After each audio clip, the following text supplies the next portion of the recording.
Livro de Esdras, capítulo 3.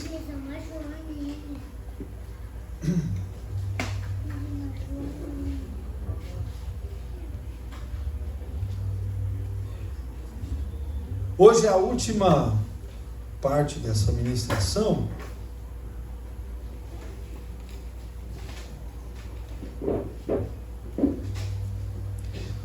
E essa mensagem tem como tema: o fogo arderá e não se apagará. Você pode repetir essa frase? Diga: o fogo arderá e não se apagará. Fala de novo: o fogo arderá e não se apagará. Nós estamos em Esdras capítulo 3, a partir do versículo 1. Eu vou ler até o versículo 4. Glórias a Deus.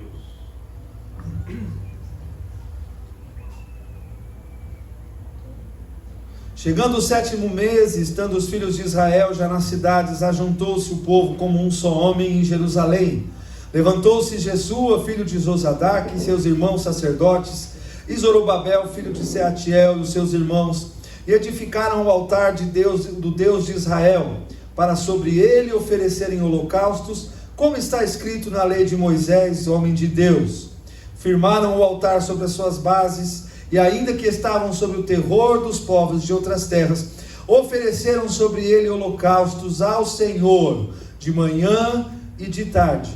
Celebraram a festa dos tabernáculos, como está escrito, e ofereceram holocaustos diários, segundo o número ordenado pelo Senhor. Amém? Amém. Aleluia. Nós estamos nesse movimento de restauração, e eu creio que Deus tem feito muitas coisas nesse tempo, assim como fez na época de Esdras, também contemporâneo de Neemias. E o próximo passo que nós temos, depois de edificar o altar sobre as bases corretas, depois de tudo aquilo que nós já vimos nas outras quintas-feiras anteriores, o próximo passo agora é acender o coração, porque os fundamentos estão corretos. E aí, irmão, agora nós precisamos do fogo. Sem o fogo, se você arrumar e deixar tudo prontinho, os fundamentos, sem o fogo, sem um coração aquecido e incendiado, fica muito difícil.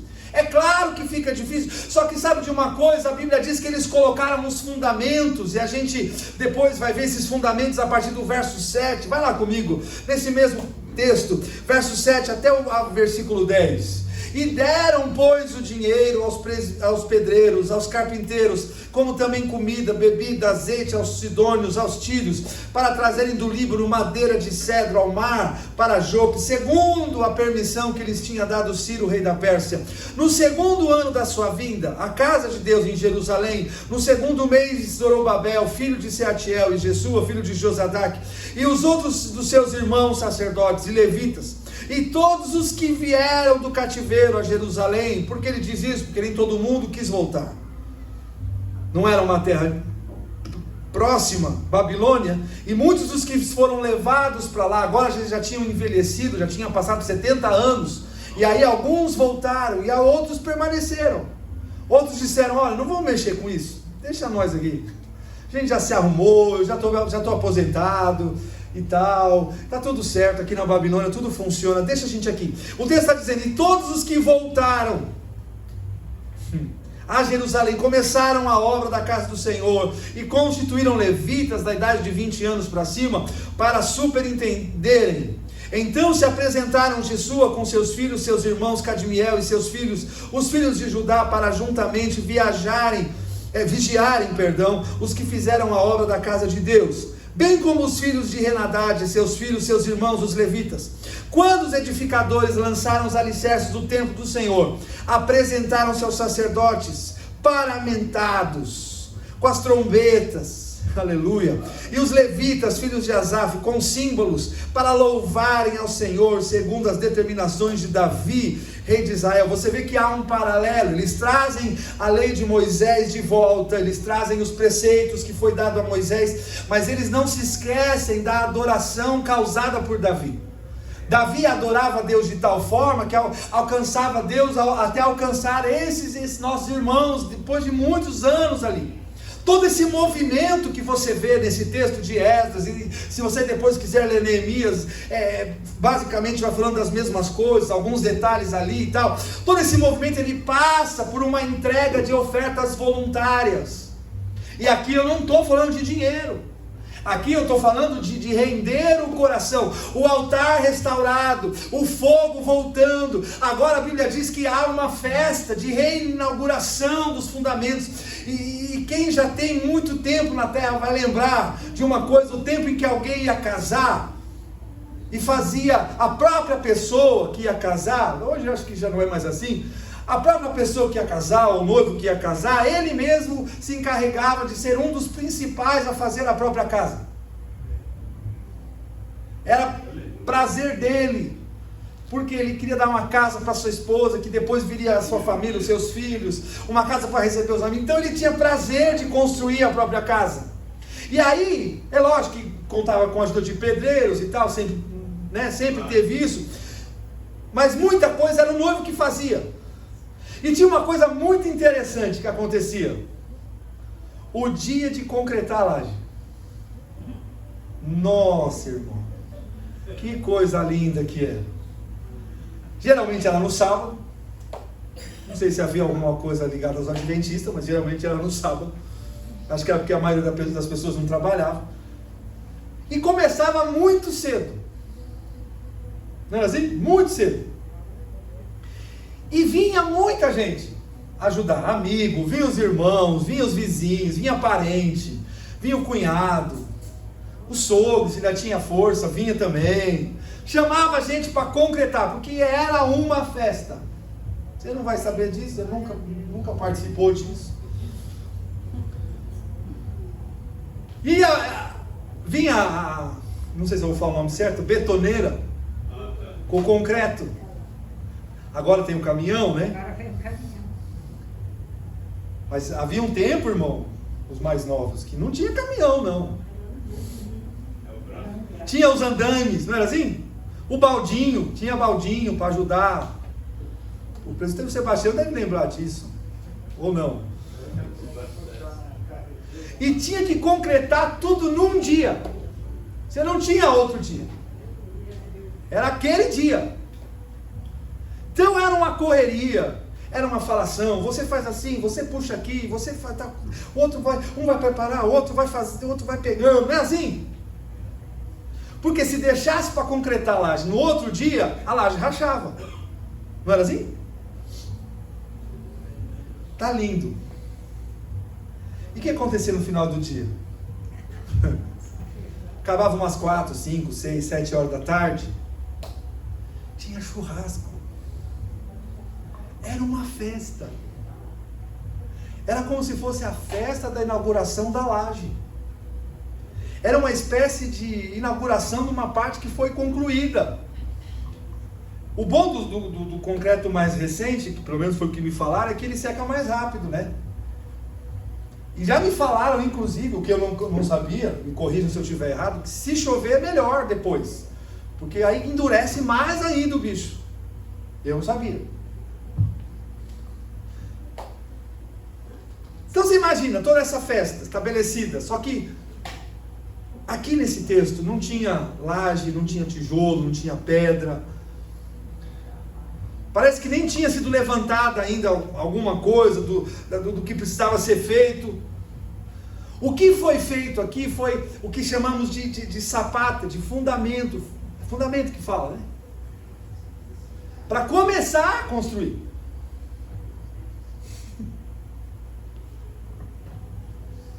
Os fundamentos estavam lançados ali. Glórias a Deus. E Deus pediu: não espera ficar pronto. Faz uma festa. Uau! Faz churrasco. Põe carne na mesa. Chama os ministros de louvor. Eu quero música. Irmão, se tem alguém que gosta de festa, é Deus. Eu não conheço, primeiro que não existe outros deuses além do nosso Deus, mas eu não conheço nenhum outro Deus que goste tanto de festa, de churrasco, de alegria, de louvor, porque tem tudo a ver com a obra da redenção dele na cruz. Como assim? Mas foi triste, pastor, foi sofrível. Eu não sei se você assistiu o filme do Mel Gibson lá atrás, alguns anos atrás, da Paixão de Cristo. Foi uma tortura. Eu ficava no cinema angustiado, eu não via a hora de Jesus morrer, porque pelo menos iam parar de bater nele, porque que negócio absurdo foi aquele. Como assim? E aí eu lembro que depois, quando acabou, a gente vai no banheiro no cinema, e tinha umas pessoas, todo mundo em lágrimas, em prantos, chorando, e eu lembro que um rapaz estava lavando a mão, ele olha para mim e fala assim, mas será que foi assim mesmo? Eu olhei para ele e falei, não, meu amigo, foi pior. Isso aí não foi nada, isso aí é um filme. O rapaz não machucou, o rapaz não se feriu, ele saiu, ele voltou para a casa dele, terminou as gravações, ganhou o dinheiro dele, foi pior. Mas como assim isso tem a ver com a alegria? Porque a restauração da nossa vida em Cristo agora é um motivo de alegria. Era isso que Deus estava querendo dizer. A restauração do nosso altar, as chamas agora vindo sobre esse altar, o altar sobre bases firmes, sólidas, corretas, é motivo para festa, mesmo antes de ver a obra pronta. Irmão, você e eu precisamos aprender a celebrar a obra que Deus está fazendo em nós, antes mesmo dela estar pronta, porque nós acreditamos que um dia ela estará pronta, hoje não está, nós estamos em construção, tem muita coisa para melhorar, tem muita coisa para corrigir, tem muita coisa para alinhar, mas você já está em construção, e isso é motivo de celebração, porque a Bíblia diz que aquele que começou em nós a boa obra é fiel para terminá-la, e ele vai terminar. Aleluia! Faça uma festa. Por quê? Porque festa não é a partir de coisas construídas, mas a partir de um fundamento lançado. É festa do céu, é festa na igreja. Deus celebra festas em cima do fundamento. Eu nunca vi no nosso tempo, nunca teve uma festa quando se colocava as sapatas, os fundamentos, e fazer festa só por causa disso. Eu nunca vi isso. Mas ele diz, faz festa. Talvez você olhando para a sua vida hoje, esse período que nós estamos andando com Cristo de reconstrução, ainda você olha e fala, puxa, ainda não está pintada, ainda está faltando piso, ainda está faltando tanta coisa, você ainda não desfruta de uma casa que você gostaria que tivesse de tal jeito.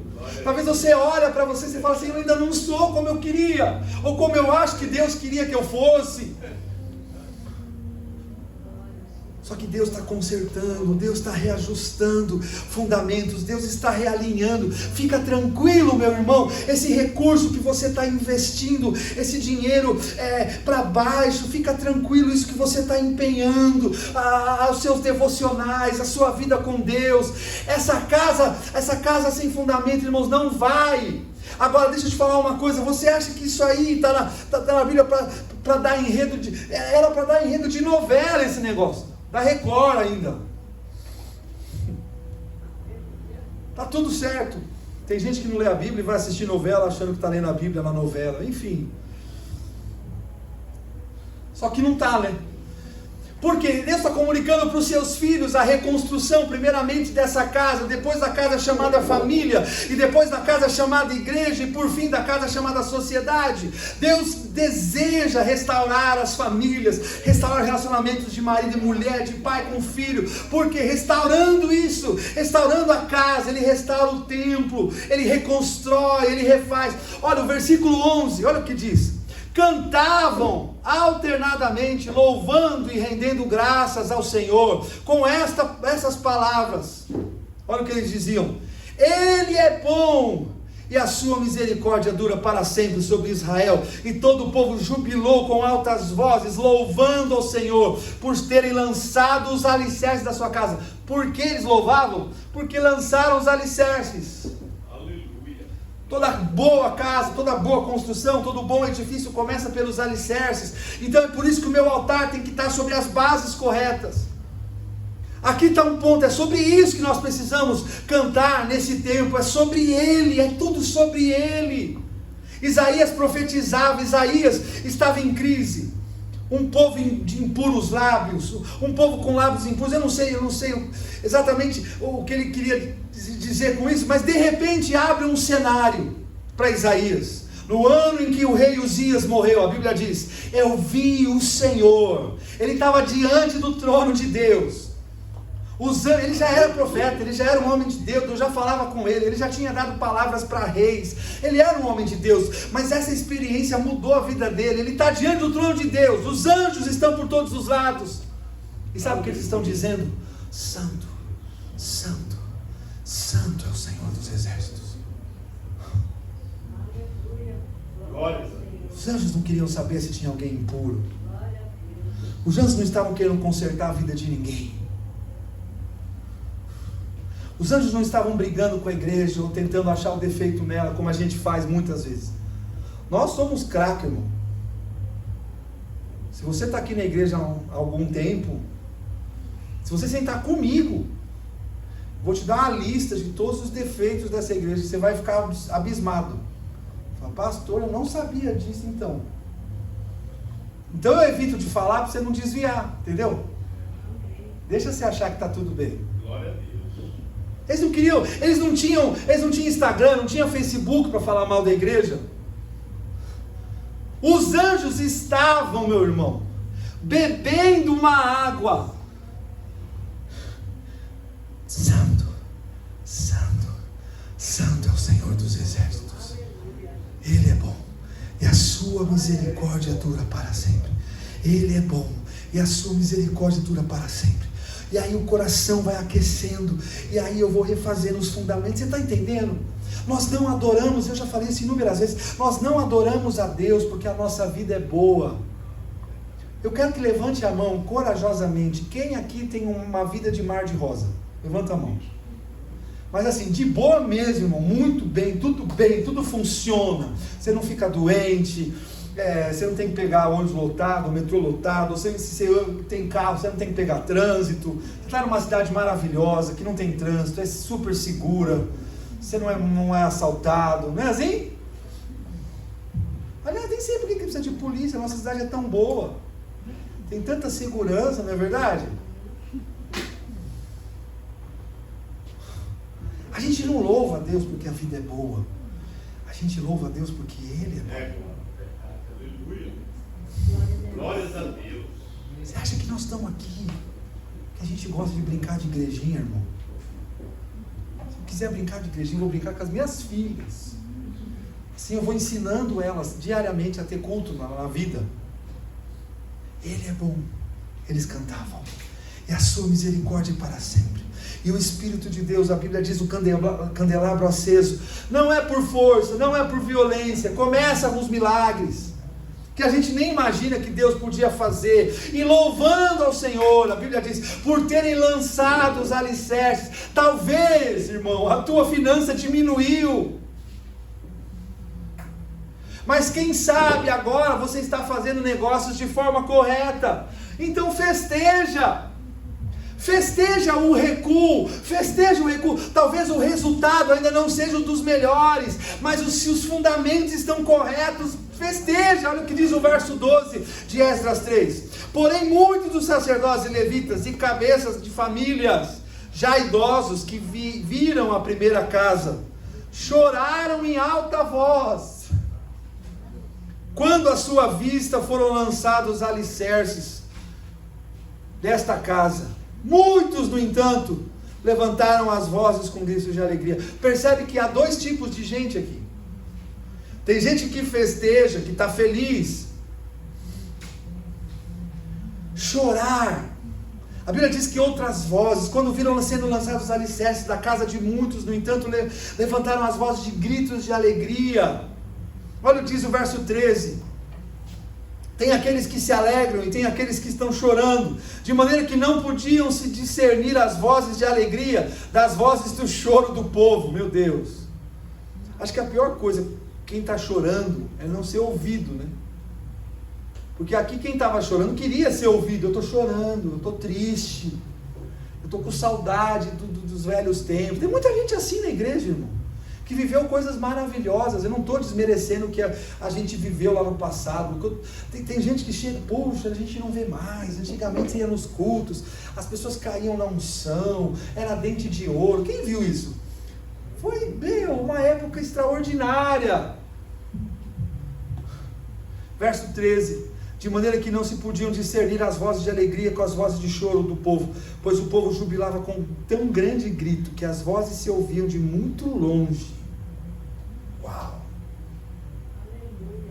Glórias a Deus. Eles foram cativos por 70 anos, voltaram para reconstruir não só o templo, não só os muros, para reconstruir sua vida, para reconstruir a moral que eles perderam, porque eles se misturaram com a Babilônia, eles ganharam os valores e os princípios da Babilônia, e Deus não queria isso. Então era uma reconstrução total de tudo, reconstrução de valores, reconstrução de princípios. Eles estão voltando. Teve muita gente, a Bíblia diz aqui, que estava ali e que chegou a conhecer um templo glamuroso de Salomão, e era tremendo, era um templo lindo. Tem muita gente que conheceu a glória do templo de Salomão, coisas gloriosas, e que viram Nabucodonosor entrar na sua nação, pegar as coisas do templo maravilhoso que eles tinham, roubar candelabro, roubar peças, roubar tudo que era de ouro, de prata, de bronze. Nabucodonosor levou tudo, quebrou a casa, quebrou os muros, pegou os utensílios sagrados. Inclusive esse é um dos motivos porque Daniel não quis se contaminar no início, quando ele chegou na Babilônia. A Bíblia diz que Daniel fez um jejum, ele decidiu não se contaminar com o manjar do rei. Por quê? Porque o manjar do rei estava sendo desfrutado com as coisas do templo. Eles tomavam o vinho no cálice que era oferecido outrora de adoração a Deus no templo. E Daniel via aquilo, e aquilo provocava nele uma ira santa, um negócio. Ele olhava e falava: isso é nojento. Não, eles não só profanaram o templo, eles não só ofenderam a moral do povo, eles estão zombando da nossa cara.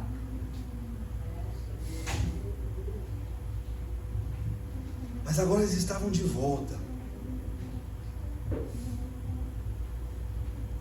Depois de 70 anos, agora começa um movimento de restauração acontecendo. Quando os fundamentos foram refeitos, havia júbilo sim, havia esperança, havia alegria, mas havia um grupo que aquilo que deu errado no passado fala mais dentro deles do que um portal de restauração que estava sendo aberto ali.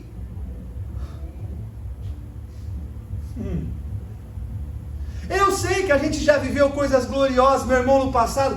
Você já viu muita coisa bonita, muita coisa linda, e isso às vezes talvez no meio do caminho foi se perdendo. Hoje o evangelho, infelizmente, as pessoas estão avacalhando demais.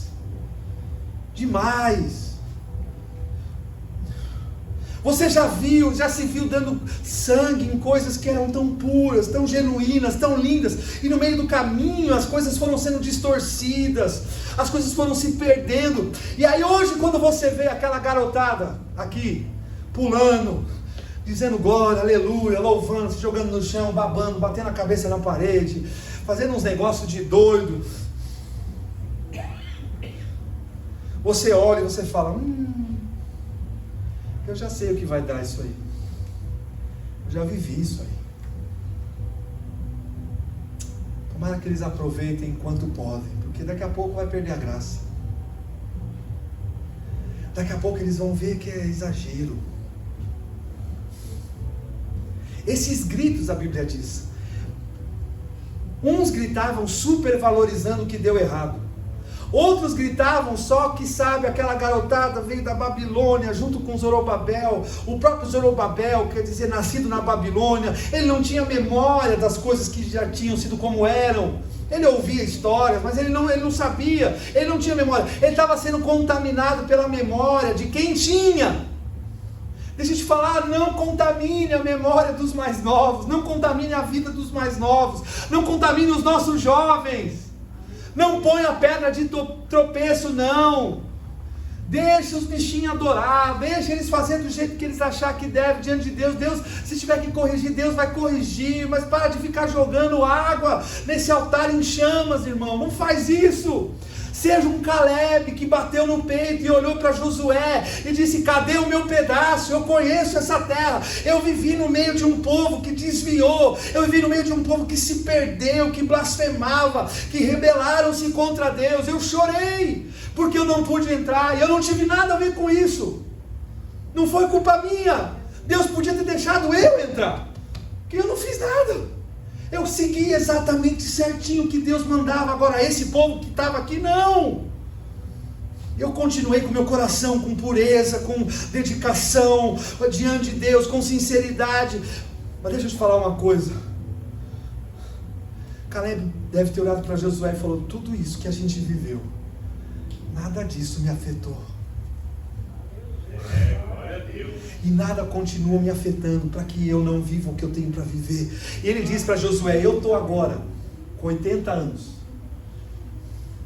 mas eu tenho o mesmo vigor, a mesma esperança, a mesma força de 40 anos atrás. Aleluia. Não joga água no altar dos outros, irmão. Eu quero a minha porção. Eu não vim aqui para padecer no caminho. Quem conquistou Canaã não foi uma geração jovem, sim. Não foi uma geração velha que se rebelou contra Deus, que saiu do Egito. Não, os velhos morreram no deserto. Não porque eram velhos, alguns sim, mas a maioria por rebelião. Foi uma geração jovem, só que na hora de entrar, eles não tinham mapa. Eles não conheciam os gigantes, eles não conheciam os caminhos, eles não sabiam o que fazer, como era. Caleb disse: eita, eu estou aqui. Eu estou com o mesmo vigor na mão, igual eu estava quando eu era jovem. Esses jovens agora podem pegar na mão de Caleb e entrar, porque os jovens tinham vigor, mas Caleb tinha experiência. Os jovens tinham a força, mas Caleb tinha sabedoria. Ele podia sim conduzir esse povo melhor. Quem conquista Canaã é uma geração jovem, irmão, que dá mão para essa geração mais antiga, que envelhece, mas não perde o vigor, que é um símbolo de uma geração que ela não envelhece no seu ânimo. Os nossos jovens estão afogueados. Sabe de uma coisa? Naqueles dias, irmão, eu achar um jovem pronto para entrar em Canaã não faltava. Achar um Caleb que não envelhece era um problema. Uns gritavam de alegria, diz o livro de Esdras, por ver a porta da restauração, por ver os fundamentos, por ver os negócios se abrindo, acontecendo. Outros estavam tristes. Olha isso. Dizendo assim: mais um retiro. Eu já sei como que é. Deve ter ouvido isso, né, Leandro? Mais um encontro, mais um culto. É tudo a mesma coisa. Eu já ouvi isso, irmão. E aí hoje eu pergunto para você que está aqui, para você que me assiste, vai me assistir: cadê a geração de Caleb? Deixa eu te falar uma coisa: não deixe esse fogo morrer dentro de você, não deixe esse fogo apagar, não, irmão. Tira as cinzas, põe a lenha de volta. Eu já disse isso: a gente não causa o fogo, a gente não provoca o fogo, a gente oferece a lenha. Sabe, meu irmão, o Senhor não parou a história dele com você, nem com a igreja. Você pode chamar a igreja de seita, você pode chamar a igreja do que você quiser. Quando ele chegou em Apocalipse, a igreja estava tudo virada de cabeça para baixo. Cada igreja, ele foi chamando, cada pastor, que ele chamava de anjo. E aí ele ia dizendo, acho que é tão extraordinário as cartas que João recebe de Deus, porque ele começa a escrever as igrejas, e eu acho que era uma angústia do coração dele, porque ele já tinha vivido bastante tempo, ele já tinha plantado algumas igrejas, já tinha feito milagres, ou seja, João era um homem experimentado em Deus, ele andou com Jesus, quer mais? Aleluia. Pensa, hoje, quando você me pergunta: mas Jesus pode curar? E eu falo: pode. Você fala: mas como você sabe? Eu falo: porque eu li, porque está escrito, porque eu acredito. Agora, quando você chegava para João, para Pedro, para Marcos, para Lucas, quando você chegava para eles, para André, você falava assim: escuta, tudo isso que vocês estão falando que Deus faz, como vocês sabem? Sabe o que eles falavam? Eu vi. Você já pensou, irmão, que privilégio? Você poder olhar e falar, eu vi Jesus fazer. Eu vi Jesus andar. Eu vi quando ele falou com a mulher adúltera, e ele desbancou todo mundo que queria apedrejar ela. Eu vi, ninguém me contou. Glórias a Deus. E João começa a escrever uma carta porque era um desejo, talvez, um anseio do coração, porque talvez ele, dia após dia, naquela prisão, naquela ilha, isolado do mundo, ele talvez orava e falava, Senhor, como que será que estão as igrejas? Como será que está Éfeso? Como será que está Esmirna? Como é que está a Laodiceia? Como é que será que está essas igrejas? E ele talvez orava, Senhor, não deixa eles enfraquecer. Senhor, eu sei que eles estão passando por perseguição. Roma tem perseguido eles de forma feroz, mas ajuda eles. E está orando. E de repente aparece um anjo e começa a contar para ele como é que estão as igrejas. E é desesperador, porque ele vê que as igrejas estão praticamente perdidas.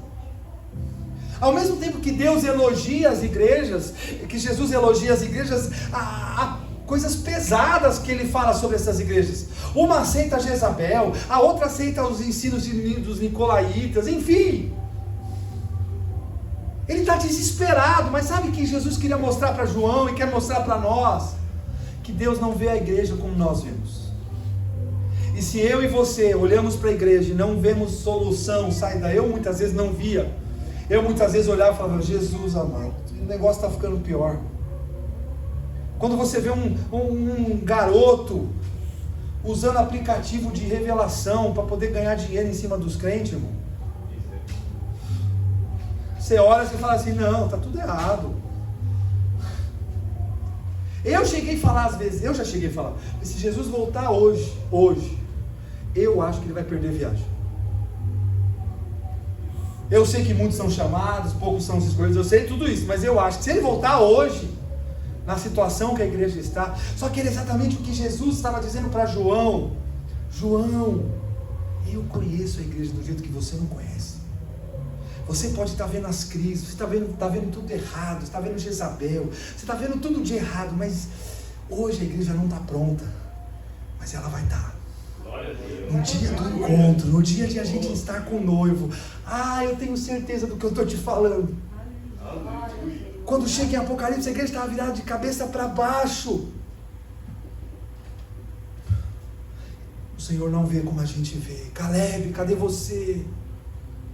Sabe por que o Senhor te trouxe aqui nessa noite? O Senhor te trouxe essa mensagem porque Ele está reaquecendo o teu coração e dizendo para mim e para você, não seja uma propaganda enganosa para aqueles que são novos na fé, crendo no que Deus está fazendo na vida deles e por eles.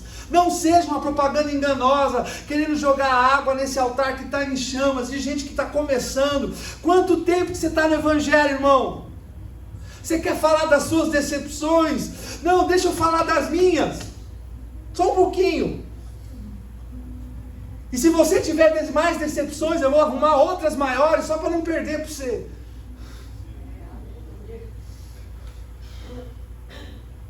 Só que não, irmãos. Talvez essa reunião está sendo muito individual para cada um de nós. Essa palavra está sendo muito específica para cada um de nós. Nesse culto, sabe? Às vezes tem gente que está igual aquelas pessoas que tem uma festa numa casa bonita, grande, que tem piscina, e começa a jogar as pessoas na piscina. Quem já passou por isso? Acampamento acontece muito isso. Mas um dia eu me vinguei, sabia? Me vinguei. Porque eu não sei jogar futebol, irmão. Não tenho nenhuma habilidade, nem dom, nem talento para isso. E um dia eles falaram, a gente vai jogar você na água. Eu falei, não, pelo amor de Deus, eu não sei nadar. Não, se a gente não jogar você na água, você vai ser obrigado a jogar bola com a gente. Eu não sabia o que era pior. Cair na água ou jogar bola, porque eu não sei nenhum dos dois. Falei, eu jogo bola com vocês. Irmão do céu, que sucesso. Teve uma hora que a bola veio para mim, Murilo, eu segurei a bola assim, veio uns 3 caras do outro time, eu joguei a bola para um lado e eu saí correndo para o outro. Você acha que eu vou ficar brigando por causa de uma bola? E aí desses eventos assim, tem essas ameaças de jogar a pessoa na piscina e tal. E tem certas pessoas, eu sou uma delas, que fica cheia de reserva. Tem gente que vem no culto, e às vezes está uma festa, está uma glória, mas a pessoa ela fica ali, ela não quer se envolver com nada. Aquela pessoa que ninguém consegue pegar ela dá um jeito, ela se esconde. Ela sabe o que acontece com essa pessoa. Quando a gente consegue pegar o irmão e jogar essa pessoa com roupa na água, vai carteira, vai celular, vai relógio, não é assim? Deixa eu te falar uma coisa que seja profético. O anjo vai te jogar com tudo, irmão. Ele vai molhar aquilo que você não quer que molha. E eu vou te falar, mergulha. Se você tiver com reserva, se você tiver com medo do que Deus venha poder fazer na tua vida, perde esse medo hoje. Ora e se coloca diante de Deus e fala para Ele que você quer mergulhar nos rios de Deus, que você não quer mais ter reserva, mais ter medo. Não importa o que aconteça, que esse fogo do Espírito avive a tua alma, o teu espírito nessa noite, que você receba dos céus uma porção específica para a sua vida, com ferramentas específicas para o seu tempo, para aquilo que Deus está te posicionando. Eu oro para que Deus te jogue com força nessas águas do Espírito e você viva o melhor tempo com Deus que você nunca viveu na sua vida, ainda que você financeiramente não está vivendo um bom momento, ou no teu casamento, ou com os teus filhos, ou até mesmo na vida relacional da igreja, mas eu oro para que essa palavra encontre lugar no teu coração e faça um ninho, assim como nós lemos no Salmo 84, como o pardal encontrou casa e andorinha ninho para si, que essa palavra encontre um ninho no teu coração e venha fazer explodir isso dentro de você, avivar você, para que se você tenha 20, 30, 40, 80 anos, você diga como Caleb, não importa a idade que eu tenho, eu cheguei até aqui, eu aguentei, Deus foi comigo, e eu tenho hoje o mesmo vigor que eu tinha quando eu comecei a minha jornada. Deixa o Espírito Santo reaquecer essas marcas dentro de você. A jornada da tua vida não pode definir você. Os jovens precisam de nós, irmãos. Os adolescentes precisam de nós. As crianças precisam de nós.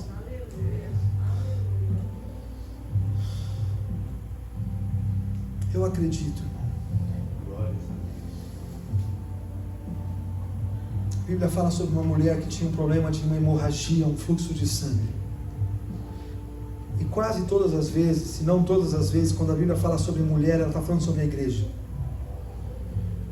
E a Bíblia diz que ela é curada no meio da rua. Ela entra na história de Jairo, pelo menos na Bíblia. Jairo tinha pedido para Jesus curar a filha dele, e ela invade a história de Jairo. Ela invade o pedido de Jairo. E Jesus vai na casa de Jairo, depois de curar essa mulher, ressuscitar a filha dele. Eu creio que tudo isso é um movimento que Deus está profetizando sobre nós, liberando sobre nós algo que está nascendo. Acredite no que eu estou te falando. O ponto já não é mais a nossa oração, o ponto é agora o nosso deslocamento, o nosso reposicionamento diante de Deus. É o seu deslocamento e a provocação que você faz no Espírito. Sabe, irmão, Jesus gosta de ser provocado.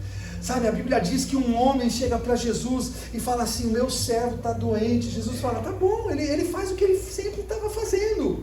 Ele fala: eu vou lá na tua casa. Ele fala para Jesus: não vai não, eu não sou digno, mas eu tenho fé suficiente, porque eu sou homem de autoridade, eu cuido de homens, soldados, e eu sei que se eu mandar eles ali, eles vão, se eu mandar eles aqui, eles vêm. Então eu sei que o Senhor tem mais autoridade que eu ainda. Se o Senhor mandar, eu sei que a cura vai chegar antes do Senhor, e o Senhor não vai precisar ir lá, porque eu não sou digno. É como se ele estivesse dizendo: eu já matei muita gente, eu sou romano, já conquistei muitas terras em nome de Roma, mas à custa de sangue, às vezes de inocente, de gente que não tinha nada a ver com a história. Não vai na minha casa não, Jesus, o Senhor é muito santo e eu sou muito pecador. Jesus se sente provocado. Ele olha para esse homem e fala: uau, eu nunca vi uma fé como a desse homem. Você precisa aprender a provocar Jesus, irmão. Não ofender Jesus, mas provocar Jesus. Quando as pessoas diziam filho de Davi, Jesus se sentia provocado, porque ele pensava: essa pessoa me conhece, porque ela sabe que o Messias viria da descendência de Davi, ou seja, ela estudou sobre mim. E ela sabe que essa pessoa que os profetas falaram, que os estudiosos acreditaram, essa pessoa sou eu, Jesus pensava. Então quando ela me chama filho de Davi, ela sabe com o que ela está falando. Ela sabe que eu não sou só um profeta, ela sabe que eu não sou só um curandeiro, ela sabe que eu não sou só um sacerdote ou um mestre, ela sabe que eu sou o Messias. Quando ela me chama, então ele era provocado. Você entende isso, irmão? Amém, glória a Deus. Essa palavra, irmão, não é minha, mas ela passa por mim para te alcançar nessa noite. Aleluia. E se vocês estiverem em direção a essa palavra, o Senhor está te esperando nessa noite para aquecer teu coração. Eu queria que você fechasse os teus olhos.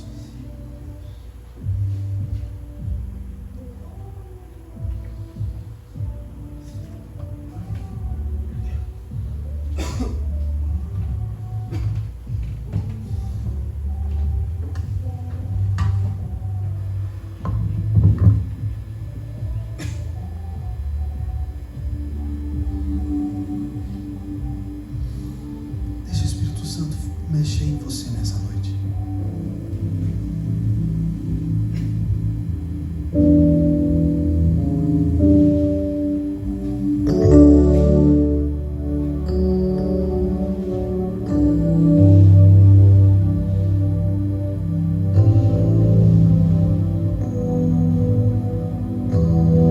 Hoje nós queremos provocar ao Senhor.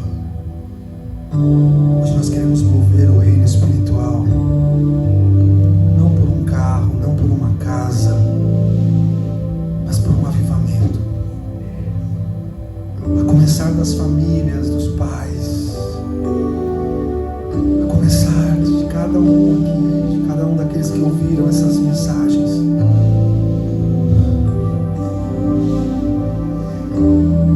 Fala com o Espírito Santo, meu irmão.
Fazer o que a história nunca